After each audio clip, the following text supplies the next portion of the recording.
इससे पहले के वीडियो में आपको सभापति और उपसभापति के बारे में बता दें। अब इस वीडियो में हम लोग देखते हैं लोकसभा के अध्यक्ष तथा उपाध्यक्ष के बारे में। देखिए, अनुच्छेद 93 में लोकसभा के अध्यक्ष तथा उपाध्यक्ष की चर्चा है। 93 में अध्यक्ष मतलब स्पीकर और डिप्टी स्पीकर, इसको इंग्लिश में स्पीकर कहते हैं अध्यक्ष को। ये अध्यक्ष करता क्या है? तो लोकसभा में जो 545 लोग होते हैं, इन लोगों पर पूरी तरह से नियंत्रण कौन रखता है? लोकसभा के अध्यक्ष। लोकसभा का अध्यक्ष के अंदर में ही ये 545 लोग होते हैं। लोकसभा के अंदर आप घुस गए तो आपको हर हाल में लोकसभा अध्यक्ष की बात माननी ही पड़ेगी। उसका बहुत बड़ा पावर है। पावर क्या क्या है इसकी भी चर्चा करेंगे। पहले हम लोग ये समझ जाते हैं कि अध्यक्ष है क्या। तो लोकसभा के अध्यक्ष के समझने से पहले हमको लोकसभा का अस्थायी अध्यक्ष समझना पड़ेगा, जिसे प्रोटेम अध्यक्ष या प्रोटेम स्पीकर कहते हैं। क्या होता है ये प्रोटेम स्पीकर? देखिए, जैसे लोकसभा का चुनाव होता है, जैसे 2019 में चुनाव हुआ जो जस्ट पिछले साल हुआ 2019 में चुनाव, तो जैसे जो चुनाव होता है तो इस चुनाव में 545 लोग इधर आ गए। हम राज्यसभा की तो चर्चा कर चुके हैं। अब इस 545 को शपथ कौन दिलाएगा? राष्ट्रपति शपथ दिलाते दिलाते उब जाएंगे। राष्ट्रपति शपथ नहीं दिलाते इन लोग को। तो राष्ट्रपति ने इस 545 में से देखते हैं सीनियर कौन है, उसे एक सीनियर को बुलाते हैं, उसको शपथ दिला देते हैं। किस चीज का शपथ दिला देते हैं? Pro tem speaker. कहते हैं कि हम तुम्हें प्रोटेम स्पीकर नियुक्त कर रहे हैं, यानी अस्थायी अध्यक्ष, तुम्हें हम शपथ दिलाते हैं, तुम जाओ उन लोगों को शपथ दिला दो। तो ये प्रोटेम स्पीकर आता है, बाकी 545 लोगों को बैठाता है, बैठ बैठ बैठ शपथ ले, हम कोई हंगामा घोटाला वोटाला नहीं करेंगे। शपथ जानते करते हैं, शपथ लेके भी घोटाला करता है। कसम तो एक रस्म है, और कसमें अगर सच होती तो सबसे पहले भगवान मरता, तो उसी का सबसे ज्यादा कसम खाते हैं।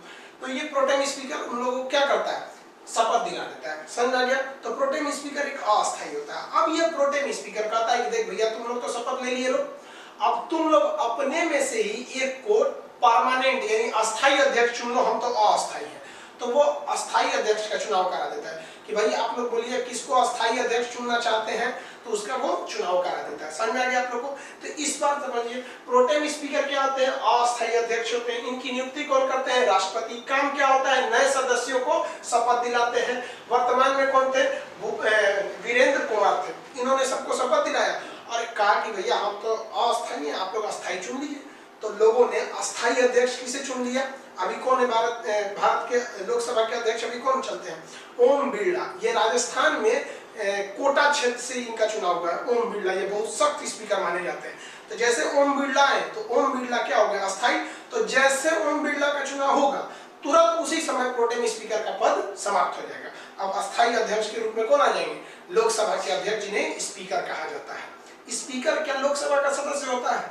100% होता है। अगर लोकसभा का सदस्य नहीं रहेगा तो उसे स्पीकर नहीं बनाया जाएगा। अब आप बताइए, ये स्पीकर बनने से पहले तो एक नॉर्मल सदस्य के रूप में बैठा रहा होगा। जिस वक्त प्रोटेम स्पीकर सबको शपथ दिला रहे होंगे, ये स्पीकर भी बैठ के शपथ ले रहा होगा। तो क्या इसको अलग से शपथ लेने की जरूरत है? नहीं। तो अतः लोकसभा के अध्यक्ष यानी स्पीकर को अलग से शपथ नहीं दिलाया जाता है। वह एक बार नॉर्मल सदस्य के रूप में ही प्रोटेम स्पीकर द्वारा शपथ ले चुके होते हैं। देखिए, तो अब लोकसभा का अध्यक्ष को कौन चुनता है? तो इनका चुनाव कौन करता है? तो लोकसभा के सदस्य अपने में से ही एक को अध्यक्ष और एक को उपाध्यक्ष चुन लेते हैं। इनका कार्यकाल क्या होता है? इनका कार्यकाल जो होता है लोकसभा के बराबर होता है। लोकसभा खत्म हो गया तो इनका काम भी खत्म हो गया। इनका कार्यकाल लोकसभा के बराबर रहता है जितना लोकसभा का रहता है। इन्हें अलग से कोई शपथ लेने की जरूरत नहीं रहती। यहाँ याद रखिएगा, अध्यक्ष अपना त्याग पत्र किसको देगा? उपाध्यक्ष को। और उपाध्यक्ष अपना त्याग पत्र किसको देगा? अध्यक्ष को। ये अपने में त्याग पत्र दे देते हैं सब। लेकिन यह कंडीशन राज्यसभा में नहीं होता है, क्योंकि राज्यसभा का सभापति उपराष्ट्रपति होता है, इसलिए वो राष्ट्रपति को ले जाके दे देता है। समझ आ गया? तो अध्यक्ष अपना त्याग पत्र किसको देगा? उपाध्यक्ष को। उपाध्यक्ष अपना त्याग पत्र किसको देगा?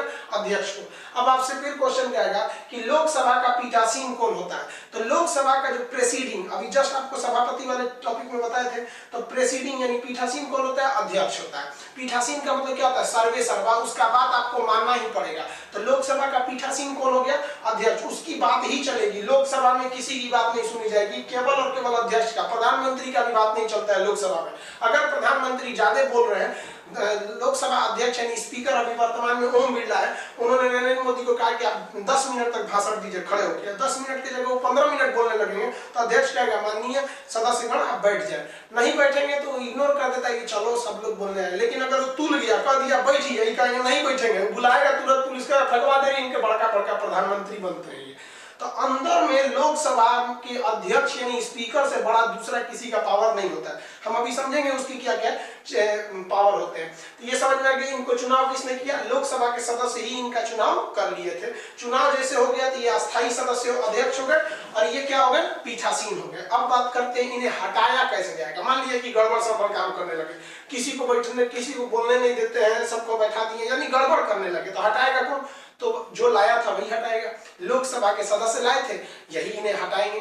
तो एक और बात ये है कि अगर मान लीजिए इनको लोकसभा के सदस्य हटा सकते हैं तो बेचारा डरा भी रहेगा, इनको मत हटा मत दे। तो संविधान वालों ने ऐसा व्यवस्था किया कि इन्हें हटाया भी जा सके और आसानी से भी ना हटाया जा सके, मतलब दोनों को और पलड़ा भारी रहे।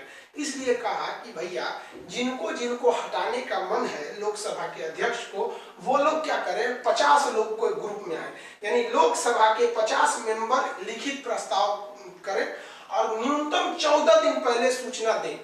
समझना क्या, लोकसभा महासचिव को सूचना दे कि भैया हमको इनको क्या करना है, हटाना है। तो कितने दिन पहले सूचना देना है, 14 दिन पहले। कम से कम कितने लोग होने चाहिए, 545 में से 50। अभी नहीं किसमें से राज्यसभा का उठा लेंगे, हटाना लोकसभा वाले को, तो राज्यसभा वाले को क्यों लाएंगे। समझ में आ गया। अब हटाने के लिए बहुमत चाहिए, तो कैसा बहुमत, आधे से ज्यादा या 2/3 से ज्यादा। तो आधे से ज्यादा वाले को कहते हैं साधारण बहुमत और 2/3 वाले को कहते हैं विशेष बहुमत। तो इनको हटाने के लिए बहुमत चाहिए, कैसा बहुमत चाहिए, तो विशेष बहुमत। विशेष बहुमत कितना होता है, 2/3। तो 2/3 सदस्यों को क्या करना है, इन्हें हटाना है। तो 14 दिन पहले सूचना दे दी गई कि भैया आपको हटाने वाले हैं। अब जैसे इनकी सूचना दे दी गई, अब इनको हटाने का प्रस्ताव आ गया। तो जब इनका प्रस्ताव विचाराधीन है, अभी पारित हुआ कि नहीं हुआ ये नहीं है, मतलब प्रस्ताव चल रहा है, विचाराधीन है। तो जब तक ये विचाराधीन रहेगा इनका प्रस्ताव जब तक विचाराधीन रहेगा जब तक ये पीठासीन नहीं रहेंगे। अब ऐसा क्यों है कि पीठासीन नहीं रहेंगे, एक बात बताइए, पीठासीन मतलब सर्वे सर्वा। अगर उसी को हटाने का प्रस्ताव चल रहा है उसी के सामने लोकसभा में, अब वही पीठासीन रहेगा, क्या कह रहे, बंद करिए प्रस्ताव, नहीं रहेगा ये प्रस्ताव। अब वो रहेगा पीठासीन तो आपको बात मानना ही पड़ेगा। समझ में गया। तो संविधान निर्माता बड़ा सोच समझ के किया सर, कहा सर कि जब इस पर हटाने का प्रस्ताव है तब इसको अगर पीठासीन दे देंगे तो ले, तो चमड़ा का रखवाली कुत्ता को दे दिए हम। समझ में गया कि नहीं। तो जब इसको हटाने का प्रस्ताव विचाराधीन रहता है तब यह पीठासीन नहीं रहता है। मान लिया कि हटाने का प्रस्ताव 2/3 बहुमत से पारित नहीं हो पाया तो आके बैठ जाएगा, फिर से पीठासीन हो गया। अब प्रस्ताव पारित हो गया तो इसको अध्यक्ष से हटा दिया जाएगा, चुपचाप एक कुर्सी लेकर 545 के बीच में वैसे ही बैठल रहेगा आराम से, भैया हम कभी पीठासीन थे, अभी नॉर्मल सदस्य बन के बैठे हैं। तो ये समझ गए आप लोग अध्यक्ष के बारे में। अब इसके बारे में हम लोग और समझते हैं कि इसकी क्या क्या शक्तियां होती हैं लोकसभा अध्यक्ष की। जब तक आप इसका एक स्क्रीनशॉट लीजिए, आगे बढ़ते हैं। देखिए अब अध्यक्ष की या स्पीकर की है, अध्यक्ष की शक्ति तथा उसके विशेषाधिकार के बारे में हम लोग बात कर लेते हैं। तो सबसे पहली शक्ति क्या आती है कि लोकसभा के अंदर जितने भी कार्यों का संचालन और नियंत्रण रहेगा वो लोकसभा अध्यक्ष करेगा। उसके बिना परमिशन कोई कार्य नहीं हो सकता है लोकसभा में, इसका पहला पावर हो गया। दूसरा, लोकसभा का जो सचिवालय होता है यानी जो भी सलाहकार होते हैं, सचिव होते हैं, वो किसके अंडर में काम करते हैं, तो अध्यक्ष के अंडर में। ये क्वेश्चन बराबर पूछता है कि सचिवालय किसके नियंत्रण में काम करती है, तो लोकसभा के अध्यक्ष के नियंत्रण में सचिवालय काम करती है। संसद की कई प्रकार की समितियां होती हैं, प्रवर समिति, लोक लेखा समिति, सरकारी उपक्रम समिति, तदर्थ समिति। ये समितियों के जो अध्यक्ष होते हैं, तो संसदीय समिति के अध्यक्ष की नियुक्ति भी लोकसभा के अध्यक्ष करते हैं, याद रखिएगा। अब देखिए संसद में एक गणपूर्ति होनी चाहिए। लोकसभा में गणपूर्ति क्या होती है, लोकसभा में 545 लोग हैं। अब 545 लोग में गणपूर्ति क्या है, कभी कभी क्लास होता होगा, आप लोग स्कूल भी जाते होंगे या कोचिंग में, तो बरसात के दिन में बारिश होने लगती है, तो कभी कभी आदमी बैच पढ़ा देता है और कभी कभी कहता है ये लड़का बहुत कम आया है, अब नहीं पढ़ाएंगे, छोड़ देंगे, नेक्स्ट क्लास में बताएंगे इसको। वैसे ही इसमें भी होती है, संसद की कार्रवाई के लिए, किसी भी सदन की कार्रवाई के लिए गणपूर्ति की आवश्यकता होती है, कोरम की आवश्यकता होती है, यानी कुल सदस्य का 10% यानी 1/10 उपस्थित रहना अनिवार्य है गणपूर्ति के लिए। तो गणपूर्ति यानी कोरम कितना होना चाहिए, 1/10। अगर लोकसभा में 545 का 1/10 करिएगा तो 55 आएगा। तो इतने सदस्य 55 सदस्य से कम रहेंगे तो सदन की कार्रवाई को स्थगित कर देगा। समझ आ गया। अगली शक्ति देखते हैं संयुक्त अधिवेशन में। देखिए संयुक्त अधिवेशन कब बुलाया जाता है, जब दोनों सदन में लोकसभा और राज्यसभा में गतिरोध हो जाए, कुछ बात में विवाद हो जाए, तो उसमें संयुक्त अधिवेशन बुलाया जाता है कि चलिए हम लोग इसको सुलझा लिया जाए। तो संयुक्त अधिवेशन को बुलाते राष्ट्रपति है, बट उसकी जो अध्यक्षता होती है वो कौन करता है? लोकसभा का अध्यक्ष, और वहां भी वो पीठासीन होता है। तो लोकसभा का अध्यक्ष जो होता है संयुक्त अधिवेशन की अध्यक्षता करता है। अब देखिए जनरली ये वोट नहीं डालता है, कोई विधेयक कह दिया कि भैया ये विधेयक लगी, जैसे मान लीजिए सीएए हो गया, एनआरसी हो गया, कोई विधेयक हो गया, तो कोई विधेयक आया, अब उस विधेयक पे मतदान हुआ, कहते थे कि चलिए भैया आप मतदान कीजिए, पता चला पक्ष में वोट जितना हुआ उतना ही विपक्ष में हो गया, यानी जितने लोगों ने विधेयक को कहा कि हाँ पारित कीजिए, उतने लोगों ने कह दिया नहीं विधेयक सही नहीं है। अब तो हो गया बराबर, टाई हो गया, बराबर हो गया। अब बताइए वो विधेयक पारित होगा कि नहीं? इसमें वो उसका अकेला वोट भारी पड़ जाता है, क्योंकि वो तो वोटिंग किया नहीं था। अब वो जिधर वोट दे देगा निर्णय उधर ही चला जाएगा, इसलिए अकेले इसके वोट को निर्णायक मत कहा जाता है। यह हमेशा अपने मत का प्रयोग नहीं करता है, जब पक्ष तथा विपक्ष का मत बराबर हो जाए तो खुद का निर्णायक मत ये दे देता है, जिधर दिया उधर से विधेयक पारित हो जाता है। अब कोई विधेयक धन विधेयक है या नहीं, इसका निर्धारण कौन करता है? लोकसभा अध्यक्ष। अब ये धन विधेयक जब हम आपको पढ़ाएंगे अनुच्छेद 9, 109 और 110, तब वहां बताएंगे कि धन विधेयक होता क्या है। लेकिन कि जिस विधेयक पर अगर अध्यक्ष ने कह दिया कि नहीं ये धन विधेयक है, तो आपको मानना ही पड़ेगा धन विधेयक है, क्योंकि वो पीठासीन है। नहीं मानिएगा तो फेंकवा देगा बाहर, जाए यहाँ पे बहुत कूदता है यहाँ। तो धन विधेयक है या नहीं, इसका निर्धारण लोकसभा का अध्यक्ष करता है। विदेश किसको किसको जाना है, जैसे मोदी जी विदेश जाते हैं, कभी कभी उसके साथ कोई और कोई चले जाते हैं, 4-5 सांसद वगैरह और भी चले जाते हैं। तो जो उनके साथ जाने वाले संसद के सदस्य हैं, कौन कौन जाएगा, इसका भी निर्धारण कौन करते हैं? लोकसभा का अध्यक्ष करते हैं। उनके साथ कौन कौन जाएगा, ये हो गए लोकसभा के अध्यक्ष की। इसके अलावा भी कई काम करते हैं। कभी कभी कोई सीक्रेट मिशन होता है, जैसे मान लीजिए 2 देशों के बीच युद्ध हो गया, तो लोकसभा में बैठ के नहीं ना होगा निर्णय, तो उसमें गुप्त अधिवेशन होता है। तो गुप्त अधिवेशन, गुप्त बैठक भी बुलाने का काम अध्यक्ष ही करते हैं। अब अगर आप लोकसभा में अध्यक्ष से बिना बताए गायब है, कोई बैठक हुआ बिना अनुमति लिए, अगर लगातार 60 दिन अगर आप अनुपस्थित हो गए ना, तो आपको अयोग्य घोषित कर देगा, कहेगा भागिए इसको, आपकी सदस्यता रद्द कर देगा और आप एक साधारण आदमी की तरह सड़क पर आ जाएंगे। लेकिन अगर बता के अनुपस्थित है, अनुमति लेके हैं, कोई दिक्कत नहीं, 5 साल घूमते रहिए, इतना बड़ा पावर है। एक्चुअली वो पीठासीन होता है इसलिए। और एक चीज होता है कि दल बदल के आधार पर भी आपको अयोग्य घोषित कर सकता है। दल बदल एक बहुत लंबा चैप्टर होता है, इसे 52वां संविधान संशोधन द्वारा अनुसूची 10 में जोड़ा गया था, उसको अलग से पढ़ाएंगे। तो इतना याद रखिएगा, दल बदल के आधार पर भी आपको क्या कर सकता है? अयोग्य घोषित कर सकता है। तो ये अध्यक्ष के विभिन्न शक्ति एवं कार्य थे। इसका एक स्क्रीनशॉट लीजिए, फिर आगे समझाते हैं। अध्यक्ष के बारे में इतना देखें। अब बताइए, देखिए जब अध्यक्ष नहीं रहता है तो लोकसभा की कार्य को कौन देखता है? उपाध्यक्ष। कल्पना करिए कि अध्यक्ष और उपाध्यक्ष दोनों अनुपस्थित रहे, तो जब अध्यक्ष और उपाध्यक्ष दोनों अनुपस्थित रहते हैं, तो इस स्थिति में लोकसभा जो होती है, ये लोकसभा के 545 लोगों में से जो 10 वरिष्ठ लोगों का एक पैनल होता है, तो 545 में 10 वरिष्ठ पैनल में से जिसे राष्ट्रपति चयनित कर देंगे कि आप ही अध्यक्षता करिए टेम्पोररी, तो वही जाके वो टेम्पोररी अध्यक्षता करता है। ये समझ में आ गया? इसको ध्यान में रखिएगा, ये कई बार पूछ चुका है। अब भारत के पहले लोकसभा अध्यक्ष कौन थे? जेबी मावलंकर, गणेश वासुदेव मावलंकर।